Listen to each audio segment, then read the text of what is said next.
The views and opinions of the guest do not necessarily reflect the views and opinions of BODS Mayhem Radio Network, its staff, affiliates, or sponsors.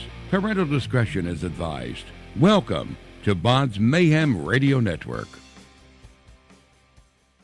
Howdy, cats and kittens. This is Jim Heath, a.k.a. the Reverend Horton Heat, and we're listening to BODS Mayhem Hour. Welcome to BODS Mayhem Hour, your source for all hard rock, heavy metal, new metal, alternative, punk, horror punk, hardcore, rock, and all local bands, with your host, John the Bod, a.k.a. the Bodfather. Hey everybody, welcome to BODS Mayhem Hour. Hi, I'm your host, John the Bod, a.k.a. the Bodfather. As always, I'm bringing you guys and gals awesome interviews. Today, it's an honor and a huge privilege to welcome back on the show Mr. Reverend Horton Heath of the mighty Reverend Horton Heat.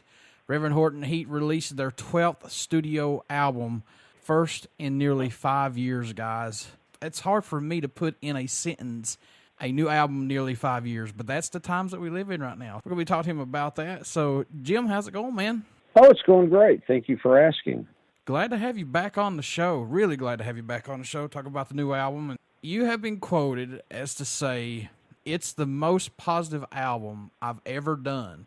And do you think that some of the previous Reverend Horton Heat music could have been dark and some too dark at times for you? Yeah, maybe a little bit. Yeah. No, Reverend Horton Heat was always a little blue and a lot of funny stuff, you know, but blue humor and then some songs that were kind of dark, and I don't know. I mean, for some reason, all of a sudden, this album's positive. I don't really do concept albums, but, you know, this one does kind of have a positive theme running through the whole thing. So that's kind of cool, you know. I mean, it is what it is. You know, these songs kind of hit me from outer space, from the heavens. They just come down and splat, hit me on the head.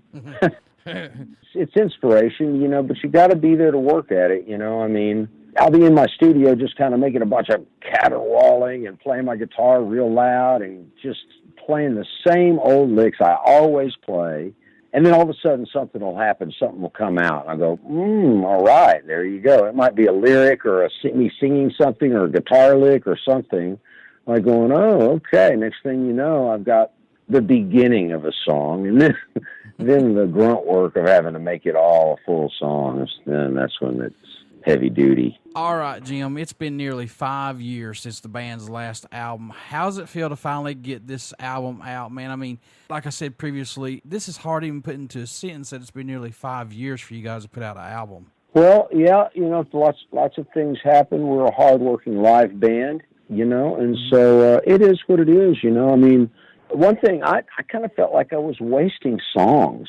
You know, we do all these albums. I mean, this is album number 12, and I mean, we do a whole album, and the next thing you know, we can't even really fit those songs in anymore. They're gone forever, you know. So an album, the whole album thing, it's hard, you know, because a band that's been around as long as us, or really even not that long, if they've had a couple albums already, then, you know, it's hard to fit your new stuff into your live set, you know what I'm saying? Yeah. Well, it is what it is. I mean, bands that are older than us and bigger than us have that problem even more than us, so I shouldn't complain, you know. I mean, if you're the Rolling Stones, you probably can't play any songs off your new album. You have to do everything, Satisfaction, Honky Tonk Women, you know what I'm saying. Sure. Speaking of that, though, since you guys have been doing this for a very long time, is it hard for you guys to put a set list together? I mean, you got 12 albums to choose songs from. Well, it's probably harder than I make it out to be.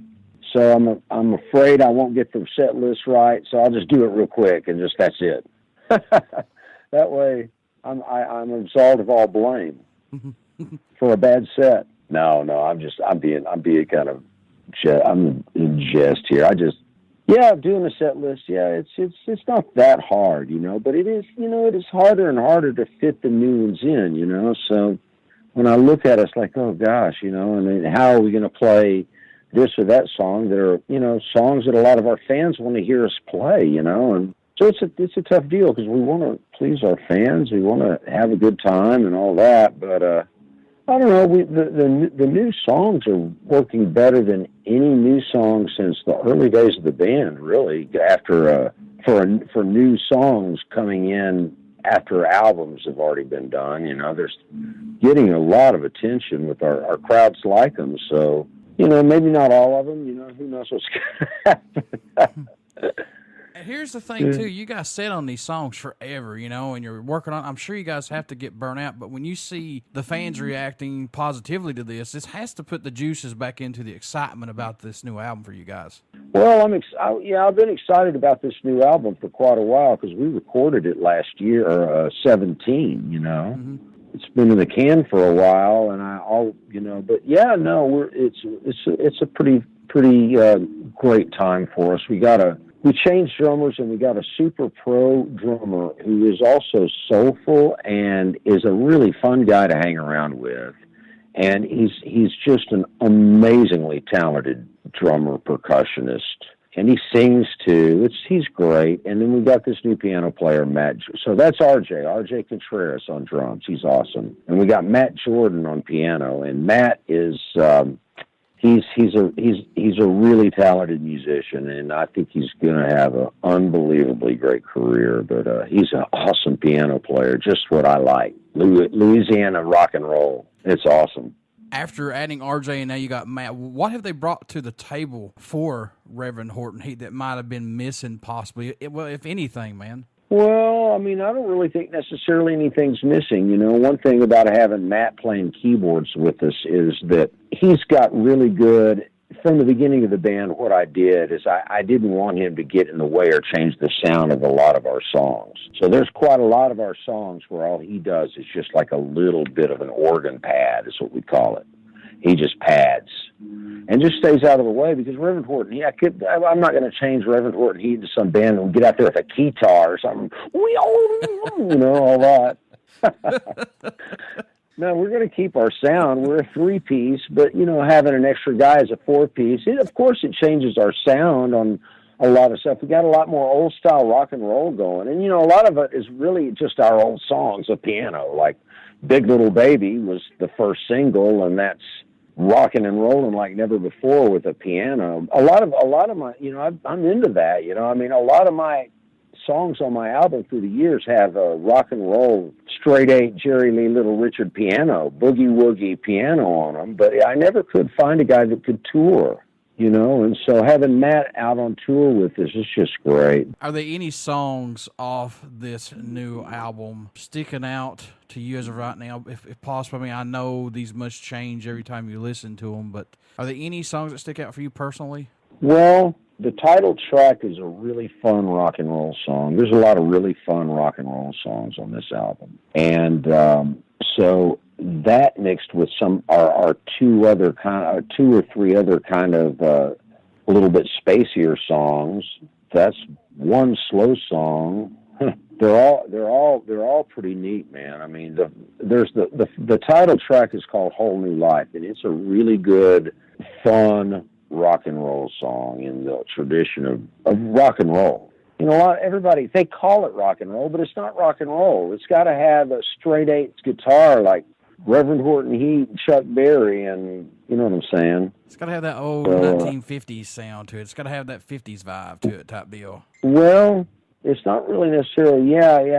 I'm way into that. I'm way into the real rock and roll from the 50s through the early 60s.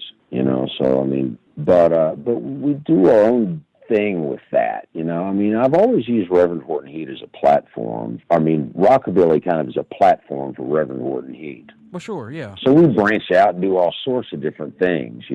So. The Whole New Life is a good fast rock. There's another good fast rock and roller that's called Got It in My Pocket. And it's kind of psycho. I kind of sing a little psycho on some of these, like a little bit on Whole New Life, a kind of psycho on this hog-tying woman. Yeah. And then there's a really good one that I think a lot of the country people might like. It's called Hate to See You Cry. That one's could be my favorite song on the album. The slow one is called Don't Let Go of Me. I could tell you all about these songs and everything in them and why they are the way they are, but it would take too long. Just get the CD or download the lyrics and the album liner notes, or look at that. Get it, folks.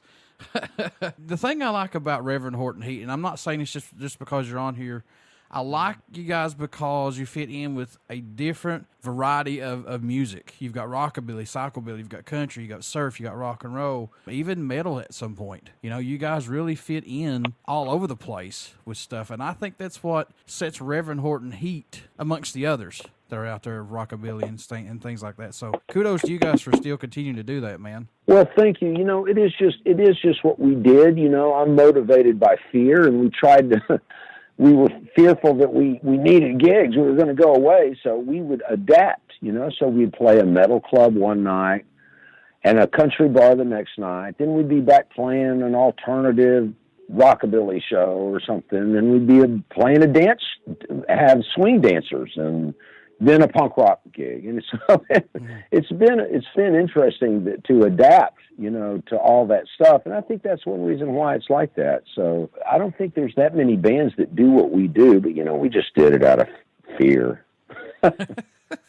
Who produced this album, man? Well, I did. Is this the first time that you've actually produced your albums, or have you produced the last one as well? Or I did the last one as well. Yeah. Do you like having that control, Jim, of being your own producer and being able to record when you want to? Do you like that side of it? Yeah, it's a lot of fun. Yeah, I like it a lot. Yeah. Oh yeah. No, I've built some crazy tube mics, and built a couple of vintage style microphone preamps, and I've got all this stuff set up. I'm sitting there, we're looking at it right now. Got all the like old tape machines and old microphone preamps and ribbon mics.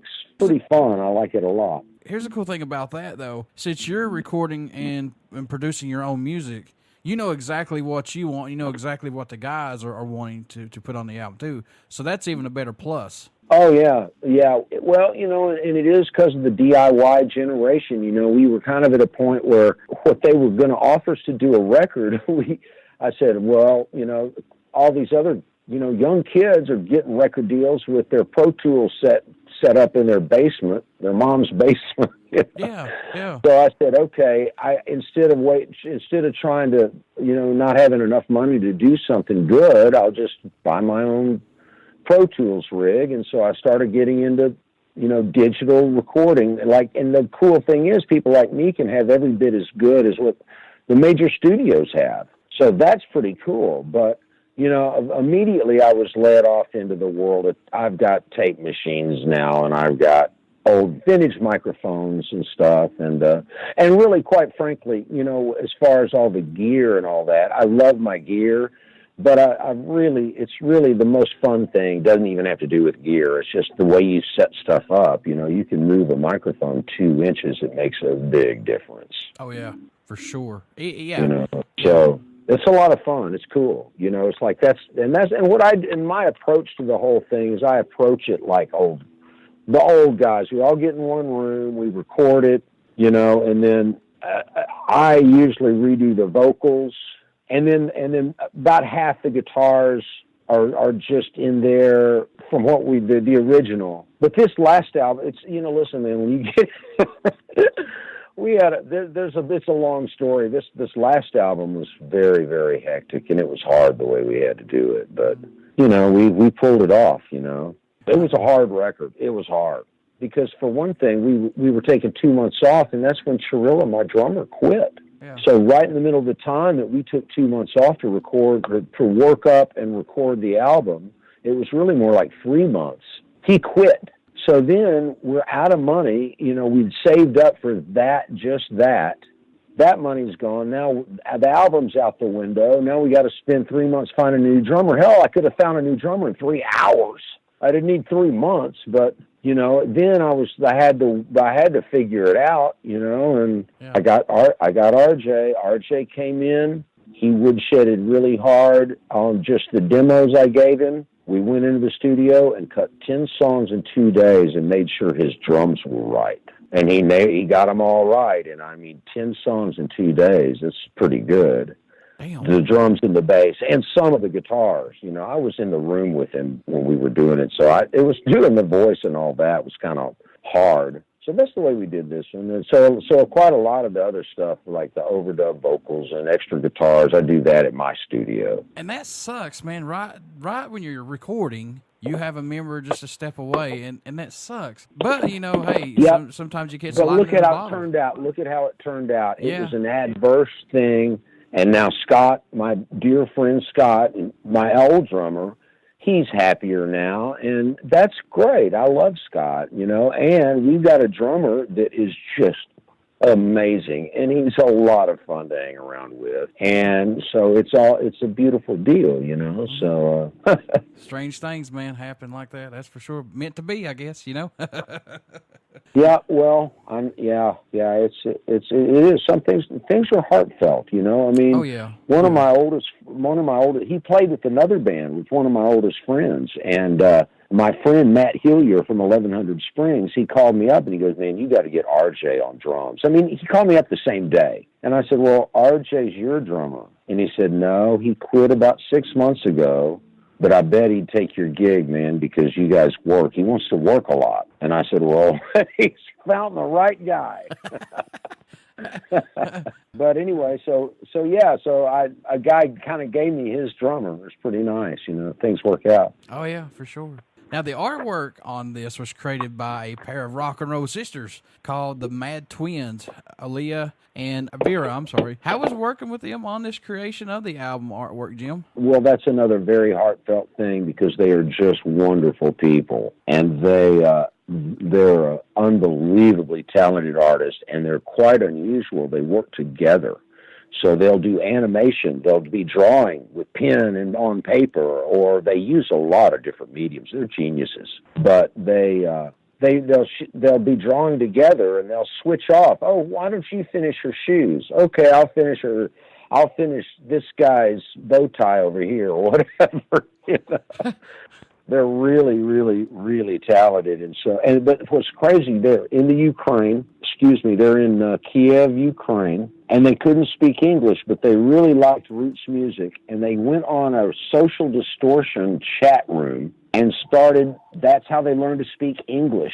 Was from a Social Distortion chat room. It's crazy. It's just real interesting. They learned to speak English from a Social Distortion chat room, and they're pretty, you know, their English is, you know, somewhat broken, but their ideas are genius, and they know about everything that I'm talking about. And then the research they do before they do any artwork, that's incredible too, because it's kind of like they know everything about me. It's crazy.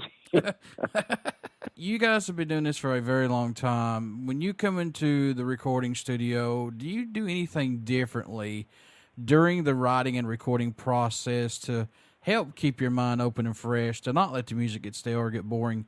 Do you do anything that helps you out during this possibly, or is it just a very natural and easier flow to it now for you guys? You know, the way my band is set up, I started the band as a solo guy, and I had several years, the first years of the band, I was Reverend Horton Heat. I did shows by myself, and all these songs, you know, by the virtue of his setup, these are my songs. So I'm the main songwriter. And then I do get with Jimbo because he has some great ideas, and I filter out his ideas, and we have killer songs. There's one on the new album called Ride Before the Fall that me and him co-wrote. It's really his baby, you know, but I kind of made the verse, the chorus of he had a great foundation lick, a great root bridge thing, and it's a good song, Ride Before the Fall. But anyway, I get in here. What I do is I turn up my amp and I just start caterwauling, and I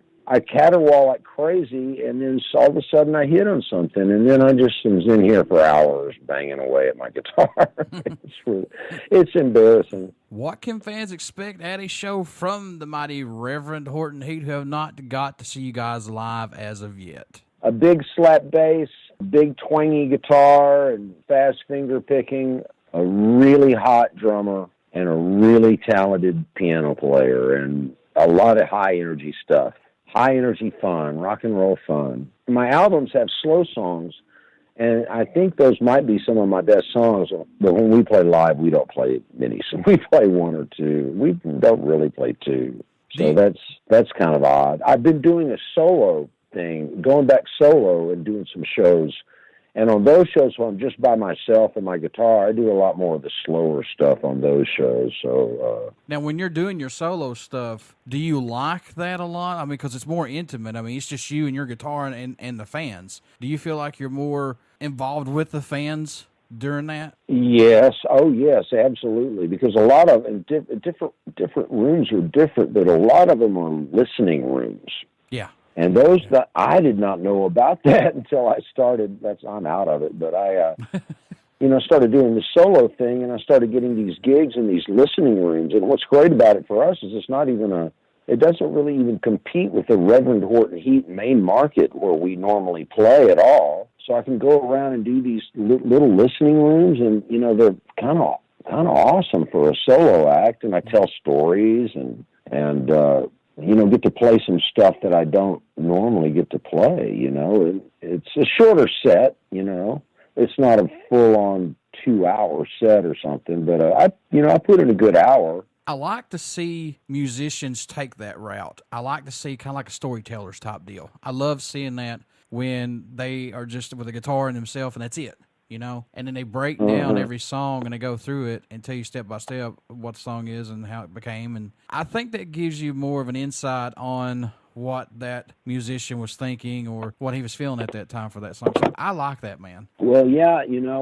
but also a lot of it too that I like is that, maybe it's blathering about myself and stuff, but I tell some stories about myself and tell some stories about the band and how Reverend Horton Heat, I'll tell some stories about Jimbo, my bass player, or, stuff like that. And that kind of helps too, because it helps me a little bit because I want to get the history of these guys out there, man. I love Jimbo. He's been with me 30 years, So, it's a heartfelt deal, these shows. And I do a lot of them with Dale Watson.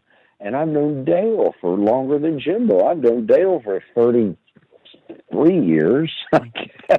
So, and then I did one. I did one with Kinky Friedman, and I'm going to do a bunch more with him. It looks like, and he's a great storyteller. We're living in a digital era of recording albums to get them out quicker, and now plus we got social media, Jim, to reach out to more people who have not got to hear of Reverend Horton Heat. Do you like this now that we're in? Because, when you first started, that was back in the 80s, and then you had to do it by word of mouth. You had to pass out flyers. You had to do other things than just what we have, the internet now. Do you like this or no? Nah, I don't know. I don't know how much I like it, You were talking about word of mouth. One thing that's going to get lost is the appreciation for word of mouth.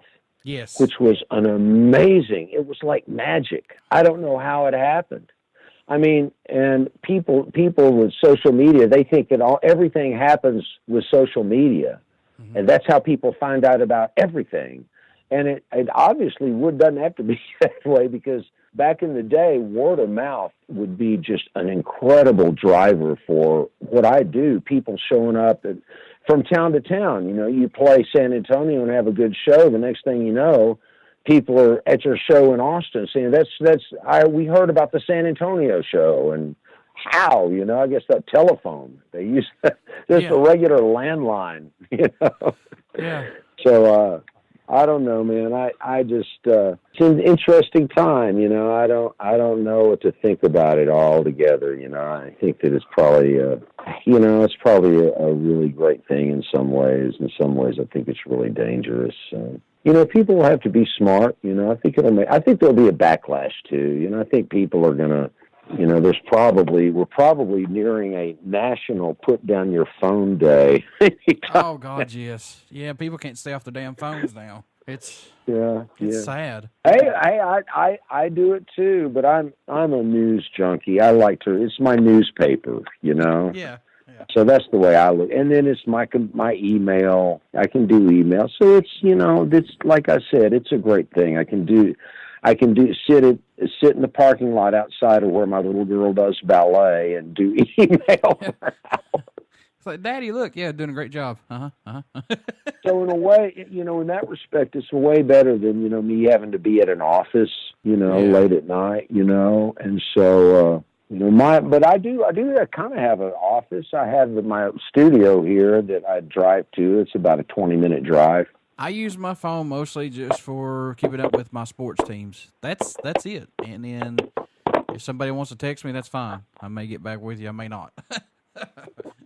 Yeah, it's kind of a big deal. The social media thing is what bands are going to have to do. I mean, I've heard, promoters, when they book you now, when they book a band, they want to know what social media you're going to do. Yeah, like Instagram. And so it's like, oh God, now we got to do that too.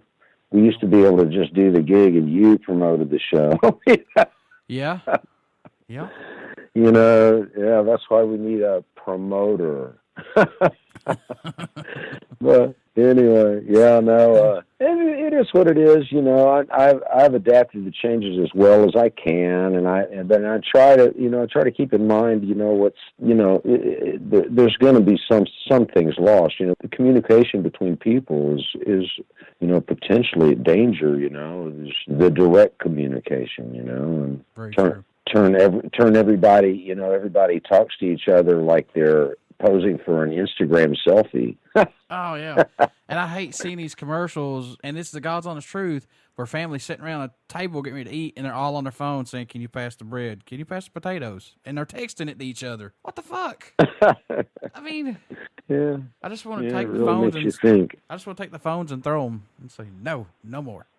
Yeah, well, we're pretty good so far. I mean, our girls do not have their phones out at the restaurant, and we don't either, unless it's something we discuss and everything. We'll have to look stuff up. Well, you look that up. Okay, I'll look on Google, whatever. Yeah. But no, I think there'll be a backlash. I mean, I just hope that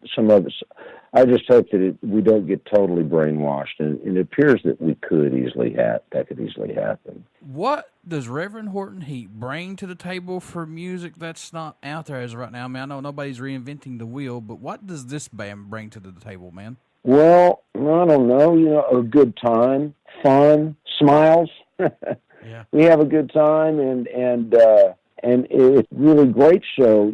Some nights we really get it. I mean, I really do have my moments, but listen, I also hope, and I do see my shortcomings, and so I rehearse, I practice, I work hard on music, and so, but man, we've hit some greatness at certain times, and not just me, it's my whole deal. Jimbo Wallace, and you see these guys do solos, that are just unbelievable in this band. RJ solo is great. Matt's got great solos. You see Jimbo do his thing so well. It's cool, I mean, so I'm proud of what we do. I know we're not for everybody, And here's the thing too, I want everybody to understand this. For an older band to still be around and still be doing what they have been doing, that speaks volumes. I'm not disrespecting you guys or anything like that. I love what you guys do. And I think that's badass that you guys are still around, still making albums and still doing stuff, because it's very hard, and you know that just as well as I do. It's very hard right now. Yeah, well, I'm motivated by fear still. I'm afraid it'll all go away if I quit doing it, so I'm just still doing it, It's kind of like I never got out of high school or something. I don't know. Nothing wrong with that, sir. But no, thanks. I appreciate it. Yeah, but here's my goal. My goal is that before I die, not my goal, but my wish is that the Grammys would have a category called rock and roll. Yes. That'd be pretty cool. Yeah, that's But I don't know. We'll see if it happens. But for me, rock and roll kind of ended in the mid '60s a little bit. And psychedelic guitars came in, and the original rock and roll was wild. I mean, Little Richard pounding straight eights on a rock and roll piano. Mm-hmm. It's wild. Chuck Berry hitting straight eights on that Gibson guitar and doing the duck walk. It's crazy. It's high energy music. And then, somewhere in the 60s or somewhere around the time when the Beatles went psychedelic, rock and roll kind of ended. And so, that's kind of my thing is high energy, the energy of it, It got all flowery and all minor key introspective in the 60s, I mean, even what they still called rock and roll could get, I don't know, I mean, it's just what I think rock and roll is the funnest music ever created, and I like it. I can't go a day without listening to music. That's for sure. I know some people that's even told me, they're like, I can't listen to music. I'm like, what? I mean, to each is their own, but it kind of shocks me. I have to have music in my life every single day. So there's something always going on. Oh, that's cool. Yeah, that's really cool. Well, the cool thing about music is it can be appreciated on a lot of different levels. Yes, sir. It's something really, whatever, to each person, it's something special, in their own way, My thing is that I can't listen to music because I have a hard time driving listening to music. Oh, wow. Because I just I'll wreck the car. That's not good. It's not good. No. And then I'm sitting there on dink in my little office on my computer doing the bookkeeping, and I can't have music. I can't do it. I'll start. It's just, but yeah, music is it's a beautiful thing. It sure it's a beautiful thing. Yeah. It's my sanity. Yeah, wonderful.